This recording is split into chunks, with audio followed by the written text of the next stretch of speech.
Welcome to the complete animation of Miss Bianca from Walt Disney Animation Studios' first sequel. Yeah, this is their first animated sequel, The Rescuers Down Under. It's really weird how seldom Walt Disney Animation Studios, the big studio based in Burbank, California, how often they don't really make sequels.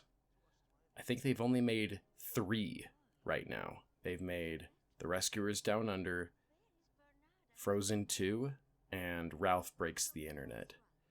But that won't be the same going forward because they just announced that they are making Zootopia 2 and Frozen 3. So, hooray for big budget sequels to movies. Now, The Rescuers is an interesting movie.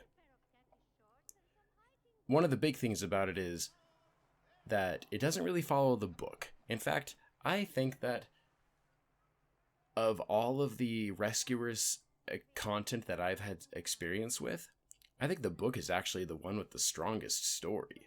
I really think that the Rescuers movie, the first one, or even this one, could have been a lot better if they followed the storyline of the book itself.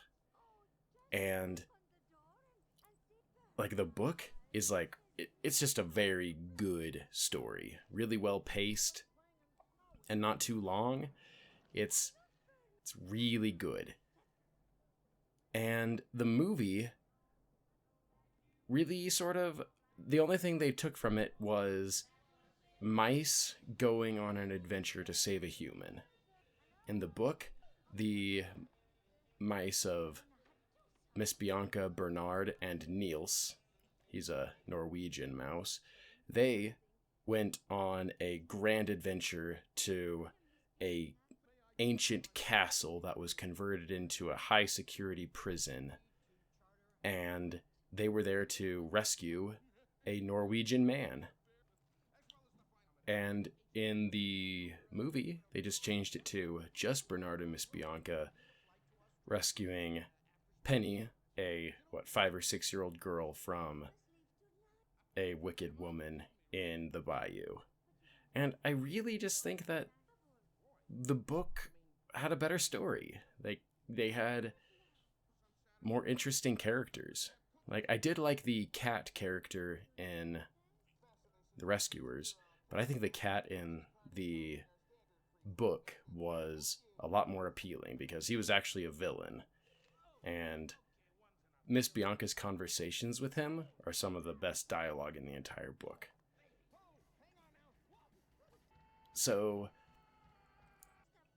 But when they made a sequel, I kind of wonder, why did they make a sequel to The Rescuers? Who was pushing for that? It's really interesting that of all the movies that Walt Disney Animation Studios made, that The Rescuers was the one to get a sequel. Maybe somebody on the production team just felt like, we need to make the second movie in the Disney Renaissance a mouse movie. I'm not really sure what they were thinking. I will go out and say The Rescuers Down Under is not a bad movie. It has a lot of things I really like about it.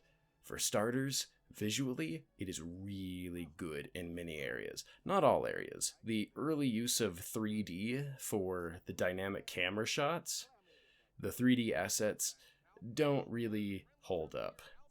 But the hand-drawn animation during those shots really does. I remember watching one of the behind-the-scenes featurettes, and the animator who was in charge of Marahute, the Great Golden Eagle, he had a actual taxidermy eagle that he kept on his desk, and I bet he also had a ton of reference footage of eagles flying because he went all out. He really made sure that as he was drawing the eagle, that the bone structure was all there, and he really tried to make sure that Marahute was well drawn everywhere. and it shows. The scenes with Marahute flying are some of the best visually in the entire movie. And I'd say that Wilbur, when he is flying in the really dynamic camera angles, the 3D cityscapes and things don't really hold up, but they did draw him in there. And not only that, he has really dynamic angles. And I don't know if you know it, but having dynamic rotating cameras around hand-drawn characters is one of the hardest things in animation to do.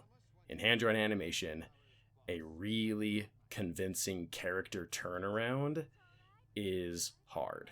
That's one of the reasons why the very beginning scene in An American Tail 5 Goes West is so impressive, because they basically opened the movie with an absolutely perfect, frame by frame perfect turnaround of the character Wiley Burp. And it's something that I don't think I've ever seen before or since. Just a really slow hand-drawn turnaround like that. But this movie has a few faster-paced hand-drawn turnarounds, and it works really well. So this is the scene where the rescuers actually end up getting close to the object of their search, Cody. And I think that is one of the main issues I have with the narrative of this movie. It's that the time it takes for the disparate storylines to actually intertwine takes a really long time. It's like the movie is basically 2/3 to 3/4 of the way done by the time the characters even meet each other. There's not enough time to develop a relationship between the boy and the rescuers. It doesn't feel like they are really... I don't even know how to explain it. Just, I wish that there was more. And so this little bit of CG, it actually works pretty well. Like the treads on this vehicle, it works all right. So I think that the other character, what's his name? Jake? I want to say his name is Jake. The Australian native. I think he's a pretty good character. I'm not really sure how I feel about the whole love triangle that they have going on with him, Bernard, and Miss Bianca. It's like Miss Bianca is sort of just letting him sort of make moves on her. But it's not like, I don't know. He's just the kind of guy who's a go-getter. But Bernard is so reserved, he has to rely on just the years of companionship they have. Let's talk about Miss Bianca. I am so glad that they got Ava Gabor to come back to voice Miss Bianca again.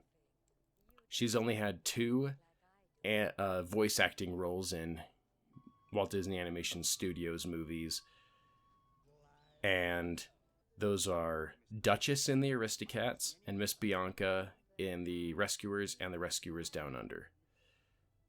And I just really like her voice. Just the way that she talks is really appealing. I believe she is of Hungarian origin, but she lived in America for a long time. And this is actually one of the last film credits that she had. She was able to nail this voice acting role, and then she passed away not too long after this movie came out. And I really like her voice. I wish that she had more voice acting roles. You know, if I like her voice so much, maybe I should go and see some of her live action stuff. I think she was on some TV shows. Thanks for watching.